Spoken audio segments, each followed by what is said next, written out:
थी, यहां पे कोई दिक्कत नहीं थी। दूसरा मुद्दा जो इन्होंने बताया था वो ब्रिज कोर्स को लेकर के बनाया था।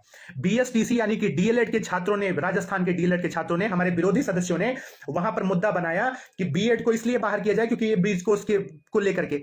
लेकिन असलम चोपदा जी ने बताया कि हम इस मुद्दे पर भी जीत गए थे। यहां पे हमारी सार्थक बहस हुई, जज साहब को हम अपनी बातें समझाने में एकदम क्लियर हुए, यहां पर भी हमारी लगभग जीत तय हो गई थी। लेकिन तीसरे दिन की बहस जो कि सिर्फ 10 मिनट की बहस थी, वहां पर एक टर्निंग पॉइंट आया और वहीं पे बीएड के सभी छात्र बाहर हो गए राजस्थान से, और जिसकी आज उत्तर प्रदेश में आ गई है। उत्तर प्रदेश में हमारे विरोधी गैंग के सदस्य अब जो है सक्रिय हो गए हैं और उन्होंने भी हमारे आपके खिलाफ एक याचिका दायर कर दी है कि यहां पर भी बीएड को बाहर किया जाए।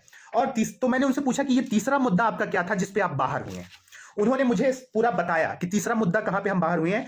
तीसरा मुद्दा एनसीटीई को लेकर के था। आप लोगों को बहुत भरोसा है इस बात को कि एनसीटीई की तरफ से एक गाइडलाइन जारी की गई है कि बीएड को बाहर नहीं किया जाए। यही सबसे बड़ी गलती है आपकी, इस बात को समझिए। संक्षेप में मैं आपको बताना चाहता हूं, राजस्थान में जो विरोधी थे बीटीसी डीएलएड के छात्र, उन्होंने आईटीआई के तहत एक सूचना मांगी एनसीटीई से कि किसके कहने पर आपने बीएड को इंक्लूड किया, समस्त देश में आपने प्राथमिक शिक्षक भर्ती के लिए बीएड के छात्रों को इंक्लूड माना।